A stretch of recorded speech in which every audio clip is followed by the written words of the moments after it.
Baik, nama saya Ignatius Bariza, NIM 1910416854 dari kelas A1 pagi jurusan manajemen, mata kuliah perilaku organisasi, dosen pengampu Pak Adi Mursalin SEMM, yaitu bab 9 ringkasan konflik dan negosiasi.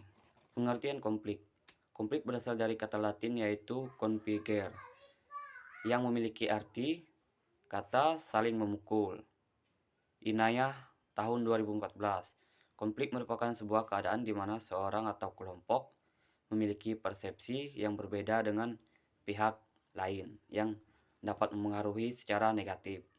Dalam pencapaian kepentingan dan tujuan, Sri Tumini 2005, konflik juga dijelaskan sebagai pertentangan atau ketidaksesuaian antara dua atau lebih anggota atau kelompok disebabkan karena kedua belah pihak harus berbagi sumber daya atau karena adanya perbedaan status, nilai, persepsi, kepentingan, kebutuhan, dan tujuan. Wibowo N. Mubarok tahun 2006. Jenis-jenis konflik dalam organisasi. Konflik organisasi terjadi di beberapa tingkatan dan muncul dalam bentuk yang berbeda. Berbagai tingkatan dan jenis konflik seringkali memiliki sumber dan akar yang berbeda.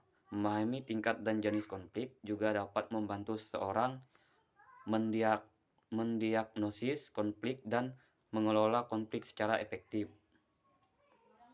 Yang pertama yaitu konflik intrapersonal, konflik yang dialami seseorang yang berhubungan dengan dirinya.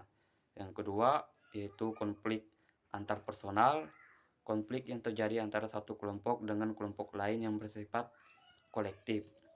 Yang ketiga, konflik intraorganisasi merupakan semua jenis konflik yang terjadi dalam suatu organisasi. Yang kelima, konflik antara organisasi, yaitu merupakan konflik yang terjadi karena adanya saling ketergantungan antara perusahaan dengan perusahaan lain.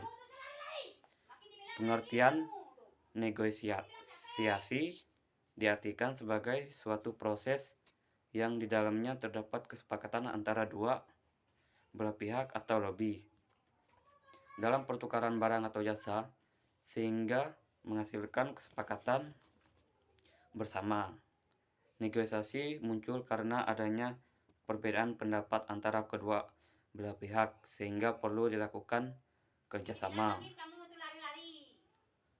Untuk mencapai sebuah kesepakatan, negosiasi diharapkan menghasilkan kesepakatan yang adil dan masuk akal sehingga memuaskan kedua belah pihak. Sri Tumini 2005. Strategi negosiasi yang pertama, negosiasi distributif merupakan perundingan bersama yang menghasilkan capaian yang ditetapkan. Negosiasi distributif bersifat membagi sumber daya yang jumlahnya tetap. Yang kedua, negosiasi integratif merupakan perundingan yang menghasilkan pemecahan bersama yang saling menguntungkan, yang mana kedua belah pihak merasa puas atas hasil negosiasi.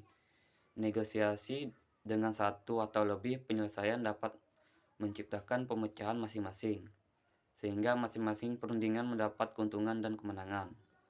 Perbedaan individu dalam negosiasi perlu sikap dan suasana positif yang mendukung, sehingga menghasilkan kondisi yang baik.